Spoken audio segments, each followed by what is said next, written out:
మనం రోడ్డు మీద వెళ్తున్నప్పుడు కొన్నిసార్లు కళ్యాణ మండపం దాటుకొని మీదుగా లేకపోతే ఫంక్షన్ హాల్స్ మీదకి వెళ్తున్నప్పుడు చాలా చూస్తుంటాం. ఫస్ట్ బర్త్డే అని, లేకపోతే ఓణీల ఫంక్షన్ అని, పంచుల ఫంక్షన్ అని, లేదా పెళ్లిళ్ళు రిసెప్షన్, లేదా పెళ్లిళ్ళు ఫంక్షన్ అని మనం బయట బ్యానర్లు పెడుతున్నారు. ఈ మధ్య అవన్నీ చూస్తున్నాం.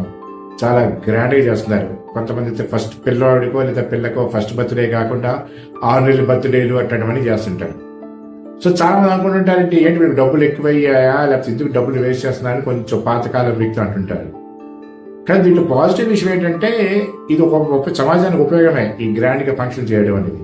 ఎందుకంటే ఈ గ్రాండ్గా ఫంక్షన్ చేయడం వల్ల ఈ ఫంక్షన్ హాల్స్కి రెంట్కి తీసుకున్న వాళ్ళకి ఉపాధి, వాళ్ళకి ఆదాయం రావడమే కాకుండా ఈ వంట వాళ్ళకి, లేకపోతే ఆ ఫంక్షన్ హాల్స్ డెకరేట్ చేసే వాళ్ళకి, క్యాటరర్స్కి, తర్వాత సర్వ్ చేసే వాళ్ళకి, తర్వాత ఎంటర్టైనర్స్కి, అంటే ఆర్కెస్ట్రాలు పెడుతుంటారు, బ్యాండ్ వాళ్ళు పెడుతుంటారు, ఇంకేమైనా ఎంటర్టైన్మెంట్ ప్రోగ్రామ్స్ పెట్టారు, వీళ్ళందరికీ ఉపాధి దొరుకుతుంది.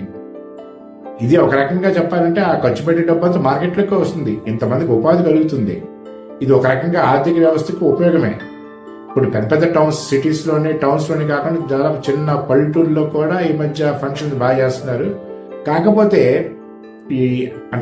ఈ ఫంక్షన్ గ్రాండ్గా చేసుకోవడం మంచిదే, కానీ ఆర్థికంగా బలంగా ఉన్నవాళ్ళు, సంపన్నులు, అప్పర్ మిడిల్ క్లాస్ వాళ్ళకి పర్లేదు. కానీ కొన్నిసార్లు ఈ యొక్క చాలా మంది ఏంటంటే ఒత్తిడి గురవుతుంటారు అనమాట. మా ఎదురింటి బాగా గ్రాండ్గా చేసుకున్నారు, పక్కింటి బాగా గ్రాండ్గా చేసుకున్నారు, కాబట్టి మనం కూడా ఫంక్షన్ చేసుకోవాలని కొంతమంది అప్పులు తీసుకుని ఫంక్షన్ చేస్తున్నారు. కాబట్టి ఫంక్షన్ చేసుకున్నాం అనేది మనకి బాగా డబ్బులు ఉండి చేసుకోవడం వేరు, కానీ అప్పు చేసి ఇట్లాంటి ఫంక్షన్ చేసుకోవడం అనేది అది తప్పు యాక్చువల్గా. ఎందుకంటే మనకి వడ్డీలు అవన్నీ ఎక్కువయ్యి మనకి భారంగా మారుతుంది.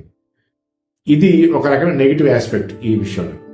కాబట్టి ఎవరైనా సరే మన ఆర్థిక స్తోమత బట్టి అప్పు తీసుకోకుండా ఫంక్షన్ చేసుకోవడం అనేది మంచిది.